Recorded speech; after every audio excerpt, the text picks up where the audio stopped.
Can you give too much? Well, this is where we get into where the IRS has prevailed. You know, I guess about 10 years ago now, and it's hard to think it's that long ago, but you know, I think the family limited partnership area, all the taxpayers and the tax planners and lawyers were riding high because of all the victories that they had in this area, you know, on the evaluation issues. And then the government came in and basically said, well, we've got this statute, which we'll call it 2036, and what that says is if you give something but you retain a life interest or lifetime control over it, that's in your estate. Mm-hmm. And they were able to take a number of bad facts cases. Okay, one was a local case, the Schottenauer case, where you know, the testimony was that there was no separate bank account for the partnership. There was you know, all the assets of the elderly person were put into the partnership. Mm-hmm. There was the kids really who were supposed to be partners really didn't understand they were partners or what that meant. There weren't any, you know, partnership meetings. It wasn't conducted like a business, and so it's like everything that you could do wrong. Yeah, the court. What the court basically said was, look, if you're not going to respect it, you know, we're not going to respect it, and this is just you know, a paper mache, and mm-hmm. we're going to not recognize it. And the tax court went along with them. And that kind of opened up Pandora's box, because then they went to some other cases where they got a much stricter standard, okay? And so the standards today, I think, if there really are 5, I'd say, axioms that you have to apply to your family limited partnership. Mm-hmm. One of which is, okay, you need a business purpose. Mm-hmm. So if you put your house, or you put the duplex you live in, or you put a vacation home that you have into a partnership and you keep the use of it, what they're looking for is you need some kind of business purpose. That's where these things have stood up. And so if you have a piece of commercial property or a series of commercial properties, and they are really the family business, and you do have family members actually running them, then I think that satisfies the business purpose. Succession planning is a business purpose. Mm-hmm. So if you say, look, we want to preserve these real properties for the benefit of the family, and we need to have a succession management, I think that speaks well. So one of the things we like to do, if you have a senior generation in their 80s or 90s, and they actually, you know, own the property, or most of the property, we'll have them put it into a family partnership. We'll have the management, the second generation, maybe people in their late 50s or 60s, you know, they'll be the managers. So we don't have the transferor as the manager. So mm-hmm. we have the reality to the succession plan, and then we'll have the you know, then the actual gifts made of the partnership interest to the various individuals, and we make sure that from an accounting point of view, 2 things happen. That's the second thing. The second thing that you have to worry about is you have to actually account for, both in a financial sense and in a tax sense, for the partnership. In other words, you have to abide by the partnership rules. And the partnership rules basically say that, number 1, capital has to be a material income producing factor, and then number 2, you've got to make your distributions in accordance with the capital accounts that are based on that capital. So if you have a 10% interest in the partnership, you've got to give that person, you know, or allocate that person in an economic way 10% of the earnings and profits of the corporation. And if you don't respect that, where people have gotten in trouble is where the senior generation says, okay, we'll form these partnerships, but I want to keep all the money. Mm-hmm. I don't want to abide by the partnership distribution rules set out in Section 704 of the Internal Revenue Code. So that's like the second thing. The third axiom is try to give up as much control as you can. In other words, where these things fall into trouble is where you have the senior people not really giving up control, and I think that's a that's a key thing. The next thing is basically don't structure your partnership in a way where it's excessive relative to the partnership law. In other words, there's a rule that says if you have if your partnership agreement is so controlling, two things happen. Okay, in other words, if that 10% interest is so controlled in terms of how it can be transferred, in terms of its power to protect itself in terms of distributions, then you're going to risk the gift not being recognized. They say the gift's illusory because you're really not giving anything. Mm-hmm. And then the second thing that's going to happen is they're going to basically say that you violate 2036 because too much control is vested with the the senior people.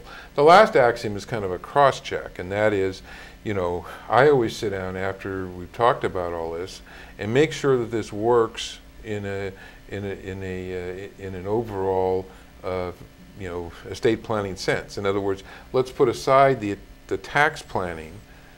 Let's look at this and see if our goal of preserving this asset, for the use and benefit of the next generation has really been achieved. Mm-hmm. And so that's kind of how I think you need to approach this kind of planning. Okay.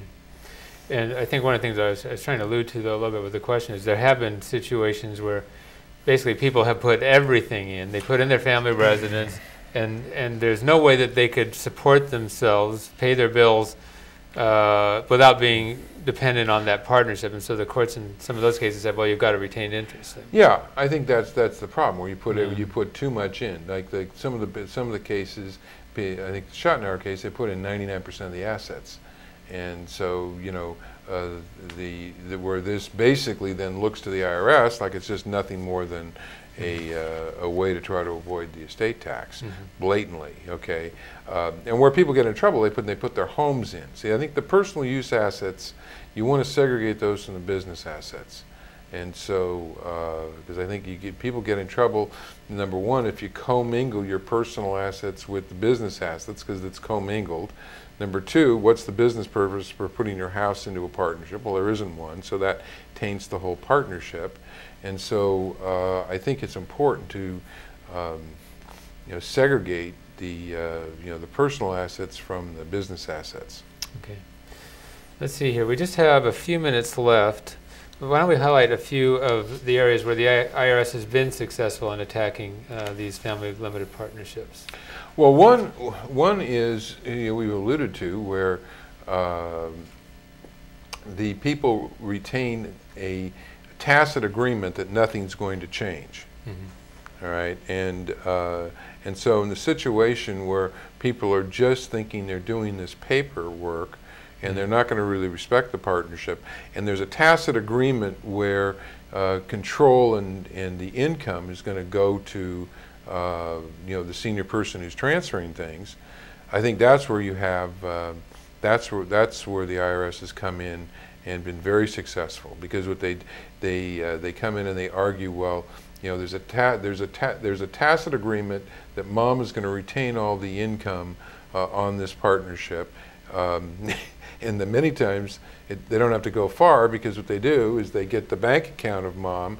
They see that the money really is going into mom's personal bank account. She's not, operating this, as a business. Mm-hmm. The taxpayers have tried to argue things unsuccessfully, like saying, well, mom's a general partner and she has a fiduciary obligation, mm-hmm. To deal with the the money in a certain way pursuant to the terms of the partnership agreement, but then you see how is the money actually spent, and it's used to pay mom's groceries and medical expenses and all that stuff. So there's no reality to the partnership. That's number one. Mm-hmm.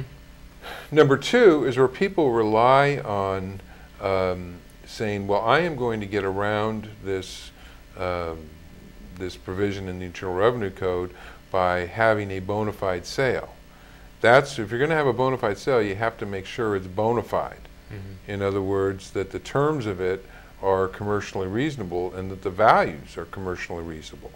So let's say people say, well, we're not going to do the gifting, because if we gift, then we're going to be subject to this section that says if you give something and you pull it back, then you've got it's in your estate. What we're going to do is we're going to get around that whole section by doing an actual sale.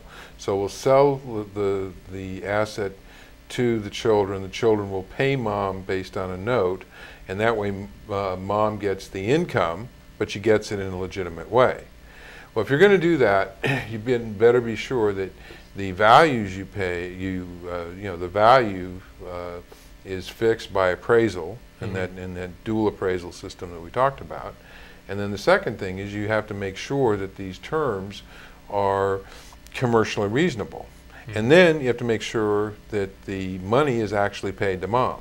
Mm-hmm. Okay. So I think one of the ones for us to highlight, because we are getting a little short on time, is just deathbed transfer. So waiting to the last minute. I think that's always dangerous. I mean, deathbed transfers are always dangerous because they really, and those the IRS has been very successful on, and they've got poster child cases. Mm-hmm. They've got the people who are in comas, and these partnerships are being set up, days before death. And that is not going to work because the idea that you're doing it solely for tax avoidance purposes is right there. So you don't want to put all your assets in. You don't want to commingle with personal assets. You want to respect the partnership agreement.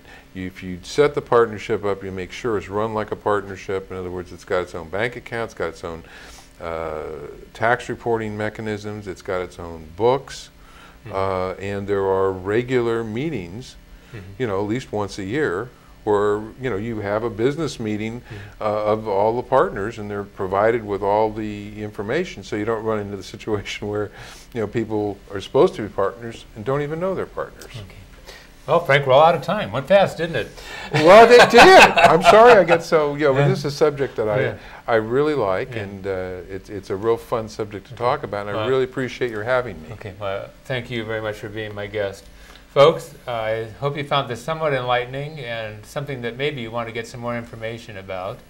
And I hope you can join us next time on Financial Insider Weekly. Thank you. That was